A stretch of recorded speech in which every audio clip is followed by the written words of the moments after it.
जर तुम्हाला सुद्धा अशी हेल्दी स्किन हवी असेल तर हा व्हिडिओ संपूर्ण पहा।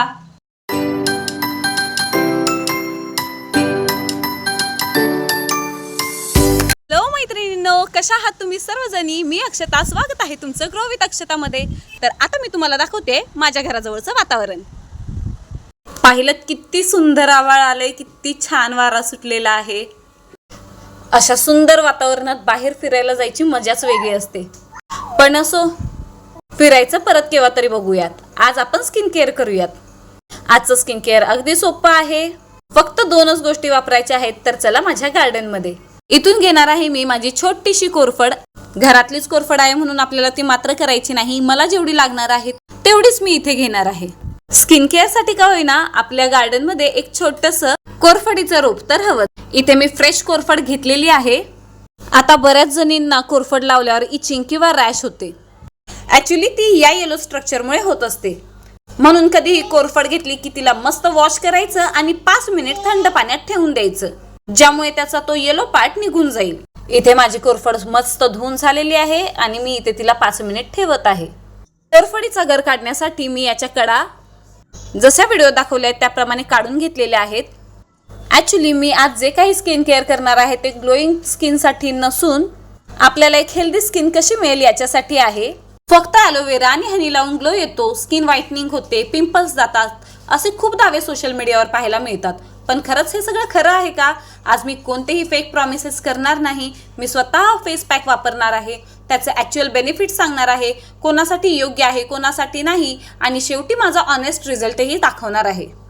आज मी वापरत आहे 2 टीस्पून फ्रेश ॲलोवेरा। जर तुमच्याकडे ॲलोवेरा नसेल तर तुम्ही ॲलोवेरा जेल सुद्धा वापरू शकता।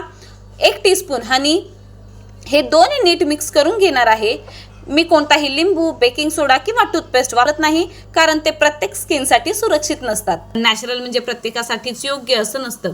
काही लोकांना ॲलोवेरा किंवा हनीची ॲलर्जी असू शकते, म्हणून पॅच टेस्ट खूप महत्त्वाची आहे। आता मस्तपैकी मी माझे इकडे स्किन केअर रुटीन करणार आहे। त्याच्यासाठी मी माझे केस केलेले आहेत मस्तपैकी टाय, तरी सुद्धा जरासे बेबी हेअर आलेले आहेत पुढे, बट इट्स ओके। तर जरा सुद्धा वेळ न वाया घालवता आपण स्टार्ट करूयात आजचा व्हिडिओ। तर इथे झालेली आहे मी तयार आपल्या स्किन केअर साठी। आता मी हे मिक्सचर क्लीन फेसवर लावत आहे। मी जास्त रबिंग करत नाही, जेंटल ॲप्लिकेशन पुरेशी आहे।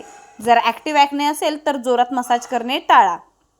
ॲलोवेरा जेल आणि हनीचं ॲप्लिकेशन अगदी सोपं आहे, पण आज म्हटलं जरा वेळ आहे तर आपण चेहऱ्याचा मस्त मसाज करून घेऊयात।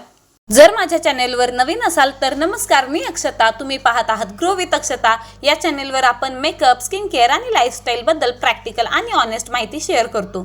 जर तुम्हालाही स्किन केअरमध्ये ओव्हर हाईप क्लेम करून कंटाळा आला असेल तर हा व्हिडिओ शेवटपर्यंत नक्की बघा। बॅक टू द पॉइंट, मी माझ्या मानेला आणि जिथे जिथे माझे पिगमेंटेड एरियाज आहेत फेसवरती तिथे सर्क्युलर मोशनमध्ये आपण जी रेमेडी बनवलेली आहे ती अप्लाय करून घेत आहे। ॲलोवेरा बद्दल बोलायचं झालं तर यामध्ये पाण्याचं प्रमाण जास्त असल्यामुळे स्किनला हायड्रेशन मिळू शकतं। काही लोकांना उन्हामुळे जर सौम्य इरिटेशन होत असेल तर त्यांना ते सुदिंग फील होऊ शकतं, स्किनवर हलका थंडावा जाणवू शकतो। पण ॲलोवेरा हा फेअरनेस क्रीम नाही, तो पिगमेंटेशन एका दिवसात कमी करत नाही, पोर्स लहान करत नाही, एका रात्रीत ग्लास स्किन देत नाही। मग हे नक्की काय करणार? जर तुम्ही ॲलोवेरा जेल आणि हनी कंटिन्यू 7 दिवस आपल्या चेहऱ्यावर अप्लाय केलं तर तुम्ही बघू शकाल की तुमच्या चेहऱ्यावर जे काही पिंपल्स होते ते कमी होत चाललेले आहेत, आणि जे काही पिगमेंटेड एरिया होता तो सुद्धा हळूहळू कमी होत चाललेला आहे। पण याच्यासोबतच तुमचं जे काही रेग्युलर स्किन केअरचं रुटीन असेल ते सुद्धा तुम्हाला कंटिन्यू ठेवायचं आहे। बऱ्याच जणींचं असं म्हणणं असतं की ॲलोवेराचा किंवा कोरफडीचा जरासा दुर्गंध येतो, त्याच्यामुळे ते चेहऱ्याला लावू वाटत नाही। पण खरं सांगू का, जर का तुम्ही कोवळी कोरफड यूज केली तर त्याचा म्हणावा तेवढा दुर्गंध येत नाही। एकदा नक्की ट्राय करून बघा।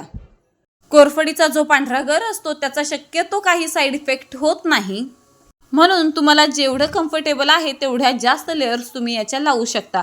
इथे मी 2 ते 3 लेयर्स लावून घेतलेले आहेत आणि 5 ते 10 मिनिट याला रेस्ट करायला ठेवूयात। इकडे स्किन केअर करून झालेलं आहे, एक 5 मिनिट झालेले आहेत आणि हे सुकलेलं आहे, तुम्ही पाहू शकता। मी पटकन हे वॉश करून येते आणि तुम्हाला फायनल रिझल्ट दाखवते। तर पाहू शकता मैत्रिणींनो, माझा चेहरा अगदी फ्रेश झालेला आहे. एक ड्राय टॉवेल यूज करून मी इथे माझा चेहरा डॅब डॅब मोशनने क्लीन करून घेत आहे. जर तुम्हाला कोरफडीचा वापर करून तुमचा चेहरा ग्लोई करायचा असेल तर त्याच्यासाठी काही वेगळे इन्ग्रेडियंट्स तुम्हाला ॲलोवेरामध्ये ॲड करावे लागतात. ते इन्ग्रेडियंट्स काय आहेत हे जर तुम्हाला जाणून घ्यायचं असेल तर तसं मला कॉमेंट सेक्शनमध्ये सांगा. मी त्याचा वेगळा व्हिडिओ घेऊन येईन. पाहू शकता तुम्ही किती फ्रेश अशी माझी स्किन दिसत आहे. तुम्ही सुद्धा हे 7 दिवस नक्की ट्राय करा आणि मला कॉमेंटमध्ये सांगा की तुम्हाला काय फरक जाणवलेला आहे. माझी स्किन क्लीन, हायड्रेटेड आणि सॉफ्ट वाटत आहे आणि यात कोणताही ड्रामॅटिक ट्रान्सफॉर्मेशन दिसत नाहीये. तर हा आहे माझा फायनल रिझल्ट. आणि हो, असेच मेकअप टिप्स किंवा स्किन केअर टिप्स मिस करायच्या नसतील तर लगेच ग्रो विथ अक्षताला फॉलो करा. ग्रो विथ अक्षताला सबस्क्राईब करायला अजिबात विसरू नका, कारण असेच वेगवेगळे मेकअपचे, स्किन केअरचे व्हिडिओज आपल्या चॅनेलवर येतच असतात.